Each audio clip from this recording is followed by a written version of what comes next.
खेती कानून रद्द करवाउण दे लई भारती किसान यूनियन ने सुप्रीम कोर्ट दे विच पहुंच कीती है। यूनियन ने पटीशन दे विच कहा कि इन्हां कानूनां दे नाल किसान कमजोर हो जाणगे। सिंघू बॉर्डर की रैड लाइट से बैठे किसानों ते दिल्ली पुलिस ने परचा भी दर्ज किया है। कोरोना महामारी एक्ट ते होर धारावां दे तहत FIR दर्ज की गई है। सिंघू बॉर्डर ते किसान जथेबंदियों की एक होर मीटिंग हुई जिस दे विच केंद्र के खिलाफ मोर्चा जारी रखने का ऐलान किया गया। किसान आगू बलबीर सिंह राजेवाल ने कहा कि फिलहाल रेलां रोकण की कोई योजना नहीं है, जे केंद्र तो गलबात का नवां सद्दा मिलिया तो विचार किया जाएगा। खेतीबाड़ी मंत्री नरेंद्र सिंह तोमर ने किसानों को मुड़ तो गलबात का सद्दा दिता। उन्होंने कहा कि गलबात के नाल ही मसला हल होने की उम्मीद है। सरकार कानूनों च सोध के लिए तैयार है। दिल्ली हिंसा के मुलजमां के पोस्टरों को लेकर खेतीबाड़ी मंत्री ने कहा कि किसान अंदोलन को बिखेरन दी कोशिशां हो रही ने, जिस तो बचना चाहिए है। उधर पोस्टर विवाद से किसान जथेबंदियों ने उग्राह जथेबंदी तो किनारा कर लिया। किसान आगू राजेवाल ने कहा कि टिकरी बॉर्डर के धरने नाल साडा कोई संबंध नहीं है।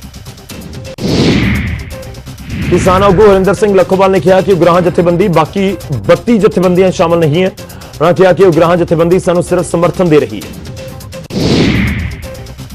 और सिमरत कौर बादल तलवंडी साबो के पिंड लालेआना दे विच पहुंचे, जिथे उन्होंने टिकरी बॉर्डर से जान गवाउण वाले किसान के परिवार दे नाल दुख साझा किया। इस दौरान हरसिमरत कौर बादल ने केंद्र सरकार से निशाने साधे और कहा कि लोगों की चुनी सरकार लोगों की ही नहीं सुन रही।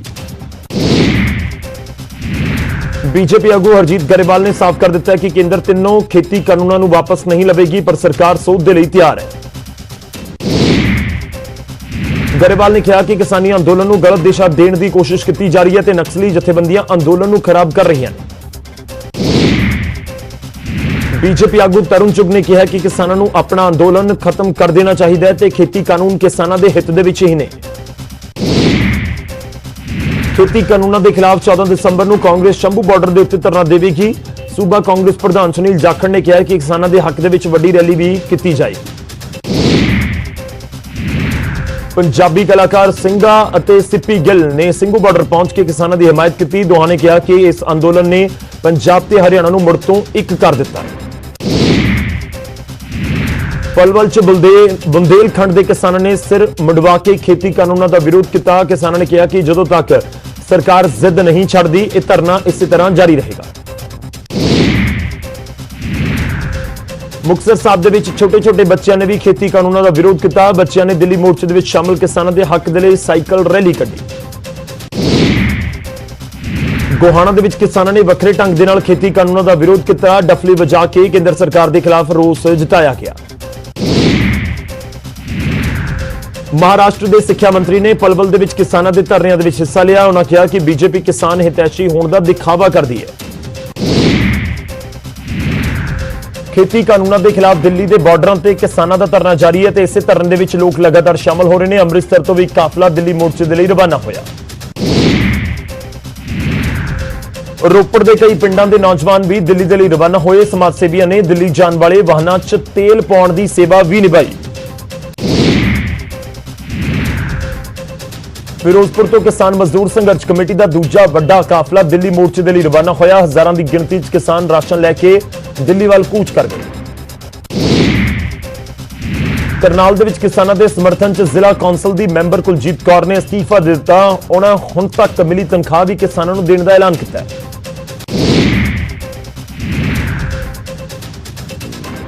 कैथल दे विच पैंदे कलायत ब्लॉक के 29 दे विचों 15 सरपंचों ने अस्तीफे दे दिते ने। इन्हां सारे ने किसानों के अंदोलन का समर्थन किया अस्तीफे देके। किसानी धरनिਆਂ ਦੇ ਵਿੱਚ सेवा करने के लिए राजस्थान ਦੇ ਵਿੱਚ एक डॉक्टर ਨੂੰ छुट्टी नहीं मिली, जिस तो बाद डॉक्टर नौकरी छड्ड के किसानों की सेवा के लिए दिल्ली आ गया। भारतीय मुक्केबाज सुमित सांगवान ने भी किसानों की हिमायत की। करनाल दे विच सुमित अपनी बारात ट्रैक्टर के उत्ते लैके पहुंचे। विआह च हरियाणा के खेड मंत्री संदीप सिंह भी शामिल हुए। बहादुरगढ़ दे विच आरजी तौर पर गुरुद्वारा तैयार किया गया है, जिथे श्री गुरु ग्रंथ साहिब जी का पाठ होया ते भोग भी पाया गया। तख्त श्री दमदमा साहब ते गुरमत विद्यालय के कर्मचारियों ने दिल्ली मोर्चे के लिए राशन भिजवाया। दसवंध कढ़ के यह सेवा की गई।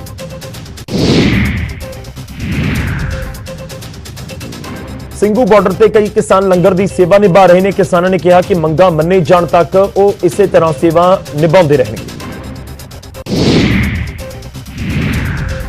ਕੇਂਦਰ ਦੇ ਵੱਲੋਂ ਸਾਰੇ ਦੇਸ਼ ਦੇ ਵਿੱਚ 700 ਚੌਪਾਲ ਬਣਾਉਣ ਦੀ ਯੋਜਨਾ ਦਾ ਕਿਸਾਨਾਂ ਨੇ ਸਖਤ ਜਵਾਬ ਦਿੱਤਾ। ਉਹਨਾਂ ਕਿਹਾ ਕਿ ਭਾਵੇਂ 7000 ਚੌਪਾਲਾਂ ਬਣਾ ਲਓ ਪਰ ਖੇਤੀ ਕਾਨੂੰਨ ਤਾਂ ਵਾਪਸ ਲੈਣੇ ਹੀ ਪੈਣਗੇ।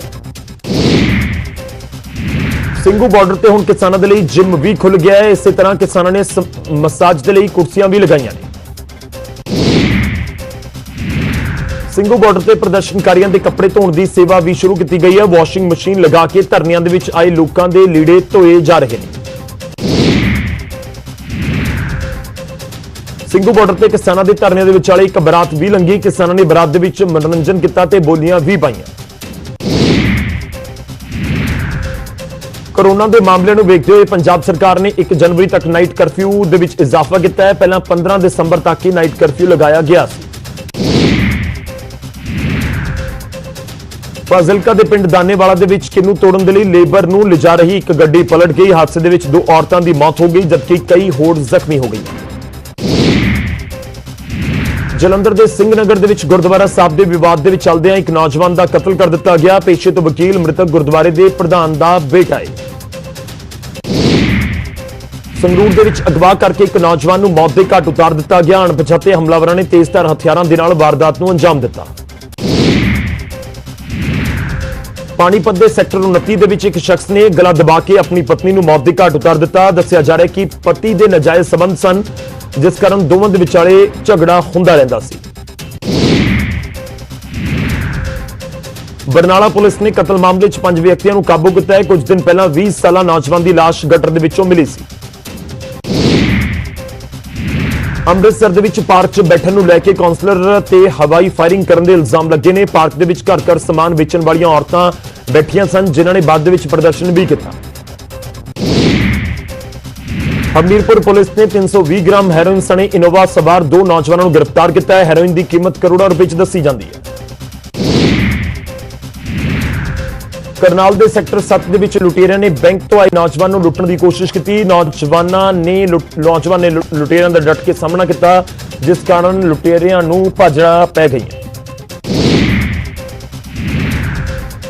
ਭਿਵਾਨੀ ਦੇ ਵਿੱਚ ਨਜਾਇਜ਼ ਉਸਾਰੀ ਨੂੰ ਲੈ ਕੇ ਹੰਗਾਮਾ ਹੋ ਗਿਆ। ਲੋਕਾਂ ਨੇ ਡੀਸੀ ਤੋਂ ਲੈ ਕੇ ਸੰਬੰਧਿਤ ਅਧਿਕਾਰੀਆਂ ਤੇ ਰਿਸ਼ਵਤ ਨਾ ਦੇਣ ਤੇ ਮਕਾਨ ਤੋੜਨ ਦੇ ਇਲਜ਼ਾਮ ਲਗਾਏ।